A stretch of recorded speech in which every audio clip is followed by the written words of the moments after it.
Welcome to the Profitable Speaking Podcast, where we help you build a profitable six-figure business from the stage. Here's your host, Mr. Web Marketing, Brad Hauck.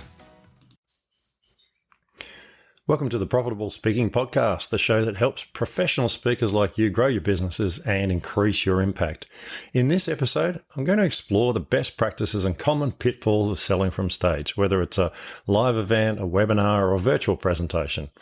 I'll cover topics such as how to engage your audience, provide value, build trust and credibility, and ultimately persuade them to take action. So whether you're new to stage selling or a seasoned pro, join us as I explore how to do it better and how you can become a more effective stage seller. Many times when selling from stage, I winged it.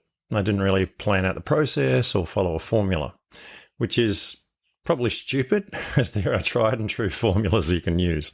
And they do work. You just need to adjust them a bit for your audience. E.g., what works in the USA might not work best with an Australian or Asian audience, in my case. One time I had a big gig coming up, but it was an unpaid speech with the opportunity to sell to the audience. I decided to plan out my speech to sell a $5,000 product. And while I hadn't sold this product on stage before, I had sold a lot of it in the past. So I laid it all out, I set up my slides, I practiced the whole speech and the process and got it all clear in my head so I knew exactly what I was going to be doing, but keeping it real and fluent and allowing me to adjust on the fly if I had to. Getting the timing right was important, as I don't like to be pushy, but I do want people to take action. On the day of the speech, I got up on stage and I went for it. I still felt like me, no hard sell. But also I knew that to really help the audience, they needed this course. And I truly believe that it helps people. I'd put in all my best actually works stuff into it. So I paced my way through my speech and then into the final sales process at the end. Everybody had learnt something from the speech, so no one seemed upset at me selling. When I finally got to the end, 20 people got up, went straight to the back of the room and bought. You could have knocked me down with a feather. I was so surprised. Sometimes my self-belief is lower than my ability to sell, I guess. It worked. I didn't feel like a used car salesman. Everybody was still happy after it, and lots of people came up to talk. I learned that selling from stage wasn't a bad thing. You're helping people, and that's why you speak in the first place. The sales are a natural response to you showing your expertise. People want to work with others who they can see know what they're doing. Never be afraid to sell, be it subtle or obvious. If you're really there to help your audience, they'll be able to tell and they'll thank you for it. Remember, when you're on stage, you might be making a presentation, but make no mistakes about it. You're doing a performance. You need to write, do, review, and perfect it, just like any play on any stage in the world. In this episode, we're not going to cover the full sell from stage framework, but I will cover that in another episode or maybe even a course. Today, we're going to look at the do's and don'ts that you need to include into your existing talk if you want to be more successful from selling from stage. So let's have a look at the do's.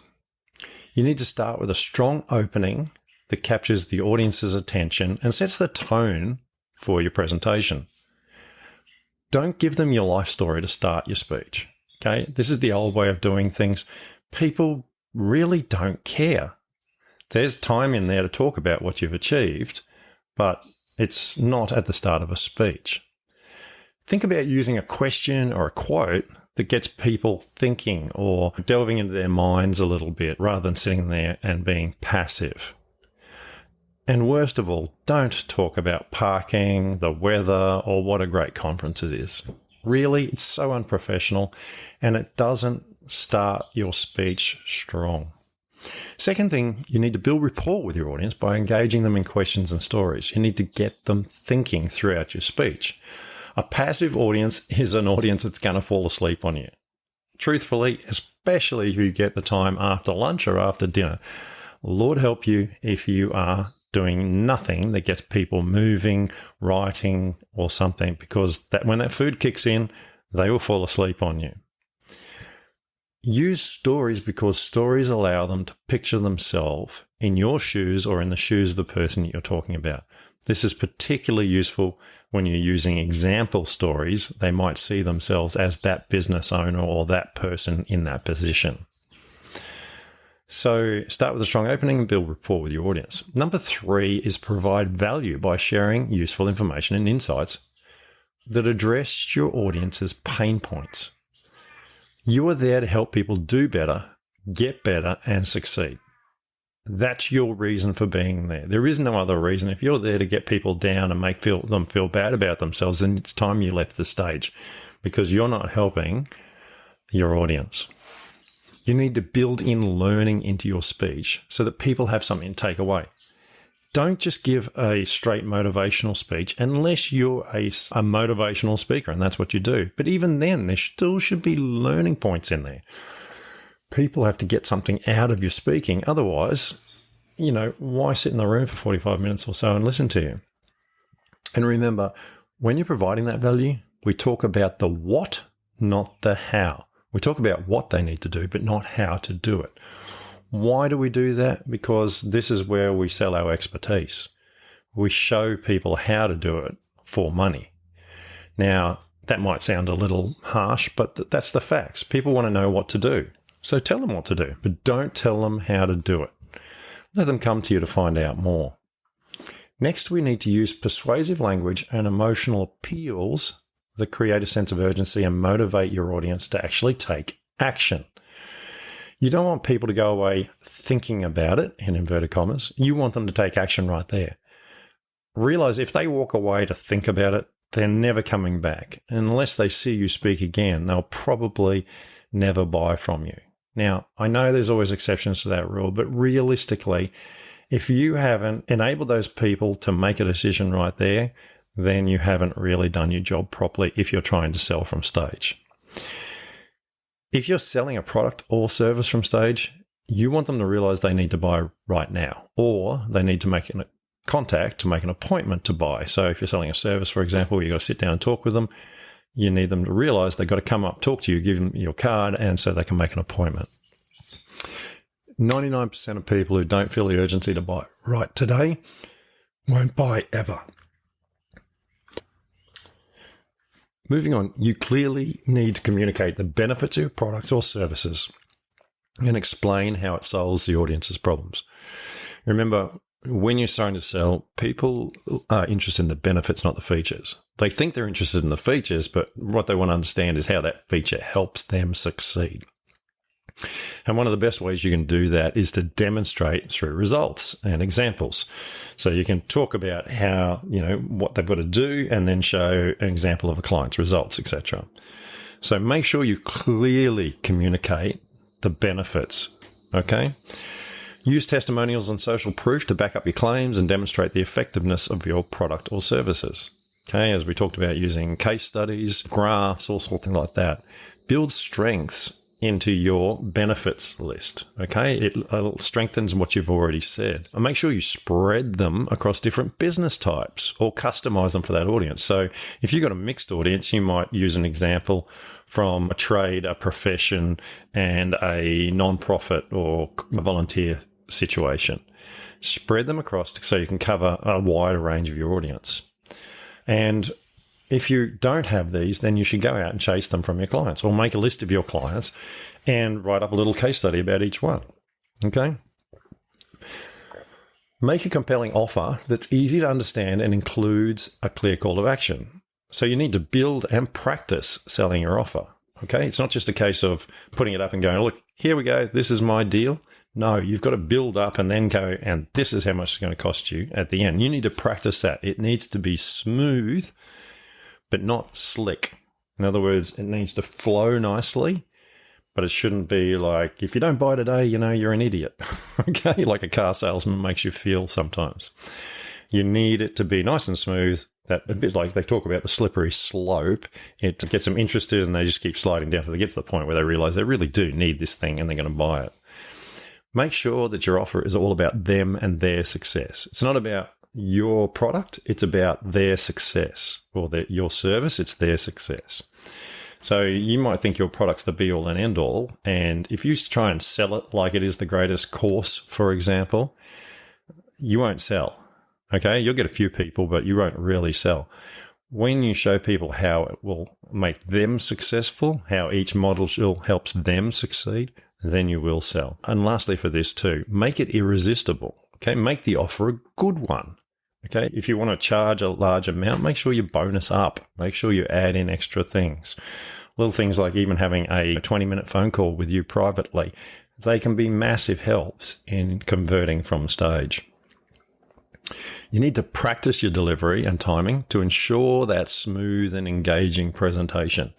Sometimes I do a speech 5 to 10 times right through before going on stage. Okay, now if that's 45 minutes of time, that adds up. Get someone else to listen. If you can see them cringing, stop, make a note, and fix that problem afterwards, okay? If you've got no one around, get the dog in, because looking at the dog's eyes is always useful. Or if you've got a cat, if you can manage to keep a cat sitting still, then good luck to you. But I've heard of people practicing to teddy bears, quite frankly. You need some eyes to practice to. Make sure you have an obvious end to your speech after your sales. Don't be just left standing there going, thank you for listening today, okay? It needs to be a call to action and an ending that then makes people want to get up and talk to you or go to the back of the room and buy. Okay? So that's our do's. Quite a few of them, isn't there? But they all come together to help you sell. The don'ts. These ones are pretty obvious, and I'm pretty sure you're going to know these ones. So, first of all, don't make your presentation all about selling. Okay, yes, you're selling, but don't make it about selling. Focus on providing value and solving your audience's problems. You're there to help. If you show your expertise, demonstrate your results, people will buy. Secondly, don't use high-pressure sales techniques that can turn off your audience and damage your credibility. I reiterate, you're there to help. You're not there to sell them on something. When you help them, they'll buy. Australian audiences, which is the audience I know best, hate a hard sell. You'll get away with it sometimes, but most people in the room will tell everybody else about what you did. We don't like hard sells, okay? We like good sells. If you get up there and you do the big American hard sell, you're not going to see the results that you'll see in other parts of the world, even though you've seen all these courses online saying this is how you sell. It is not the most effective way. It needs to be adjusted, as I mentioned way earlier, to suit the audience. The question I ask about high-pressure sales techniques is, do you want to make short-term money or do you want to build a long-term business? You hard sell, eventually you're going to destroy all your audiences. If you sell properly and you build your sales presentation properly, you'll build a nice long-term business. Don't make false or exaggerated claims about your product or service. It should be pretty obvious, but I've seen too many people do it. Keep it real. Be honest. If it's going to take work, tell them, this will take work, but you can do it. You don't have to exaggerate if you word things correctly. If you word your presentation properly, you don't need to exaggerate. It'll be obvious from your case studies and your results and your graphs and all that sort of stuff. When you are wording things, sales copy and power words do help make things sound better. So look up power words online, see what power words are and see how you might be able to bring them into your presentation. They might even be on your slides as little hints to you which way to put things. Don't neglect to address any objections or concerns your audience might have about your offer when you're speaking. Most people won't ask you questions from the floor, okay? There's often not enough time for questions, and the questions you get are oddly very specific to someone's personal case. Go through and make a list of common questions you've had from clients regarding this product, okay? Look up online and see what other questions you might find, and show a list of those questions to a friend and see if they can pick up on any that you've missed or that spark interest from them and integrate those in your speech, okay? So rather than dealing with objections from the floor, build in the answers when you're going through your speech. Don't talk down to your audience or use jargon that may not understand. I have always avoided jargon. I hate it. I refuse to use language that makes it hard for anyone to understand. And this is a common thing. I go to these conferences and people are talking about PTOs and DWDs and all sorts of things, and I have no idea what they're talking about because my mind just does not work with acronyms really well. So I stay away from acronyms. and I stick to using real language, same as I would have used in the classroom when I used to be a classroom teacher. Break it down. Remember, most people have a reading age of around 12, and so most TV programs and all those sorts of things are aimed at that age. After that age, a lot of people don't pick up a book much more. So as their vocabulary expands a little bit over time, because they will learn new words, realistically, they're not reading much better than they did at 12. So when you're talking to them, that's the level your communication needs to be at. Okay? Don't rush through your presentation or go over your allotted time. This is a massive don't. Be professional. That's why you practice, to make sure you do deliver within the time frame. Have something prepared in case you run too fast. Okay, if you do run a little fast, have something like a little questionnaire or something you can do at the end. Know what to cut out, but still hit all your points if you're asked to fill a shorter time slot. And this sometimes happens when you get rude speakers before you who do not stay within their time slot. And believe me, they are being rude as far as I'm concerned. And most professionals will tell you the same thing. Stay within your time, okay? Or bear the wrath of everybody. Use a countdown timer on your screen or on your Logitech pointer. My pointer has a countdown timer just before I go on stage. I press it up in 5 minutes, or 5-minute lots, should I say. And I then have it set to buzz at 10 minutes before the end and 5 minutes before the end, so that I get a buzz in my hand. I've got to use a pointer, so I might as well use one that helps me speak better. Professional speakers don't go over time, ever. Okay? That's what the word professional means in this case. It means staying within your time, along with all the other aspects of it. Okay, last but not least, don't forget to follow up with your audience after the event to continue the conversation and nurture the relationship you've started. If you're at a conference, go and have a drink of orange juice with them afterwards in the conference hall. Chat, listen to their stories. Keep moving along and don't get stuck too long with one person, okay? Have an excuse ready, because you're always going to have some person that's going to want to monopolize your time. You need to go to the toilet, or you need to go and talk to the organizer about something or whatever, but just leave and then come back again. You don't need to go far, but just have an excuse ready, because there is people like that, okay? Make sure you stay around until you answered everyone. This is really important. There's going to be people who are going to take a little while to build up the strength to come and talk to you. Their personality demands that they want to talk to you, but they just can't do it easily. Stay for those people. They're really good people, and they're often the best clients because they really have had to take a big step to come and talk to you. So stay around until you've talked to everyone. And look, last but not least, I promise that this will be the most fun part. Hanging around with your audience afterwards. You learn so much. You hear some great stories. You get some great questions that you can write down for next time. And sometimes it leads to hundreds of thousands of dollars in sales after you've left, especially if you're doing services. And I can honestly tell you it has left that much money when I've come off stage at times. Selling from the stage can be a powerful way to connect with your audience, build relationships, and ultimately drive sales. However, it's important that being professional, not pushy, is key to a successful presentation. By focusing on providing value, addressing your audience's pain points, and using persuasive language and emotional appeals, you can create a compelling offer that motivates your audience to take action.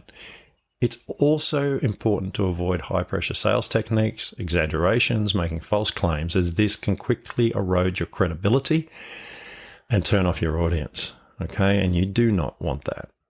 By following the do's and don'ts that I've covered here today, you can build trust and establish yourself as a trusted expert in your field, which ultimately leads to greater success and growth for your business over the long term. If you enjoyed this podcast and found value in the information about the do's and don'ts of selling on stage, we would be over the moon if you hit that button to subscribe to our channel. And hey, why not spread the love? If you know another speaker who could benefit from this information, be sure to share this podcast with them. We're all about helping speakers grow their businesses and succeed. And with your help, we can reach even more people. So go ahead, hit that share button, and help us make a difference. I'll catch you in the next episode. Thanks for listening to the Profitable Speaking Podcast. If you've enjoyed today's podcast, please help a friend and share it with them. Until next time, we hope you have a fun and profitable week.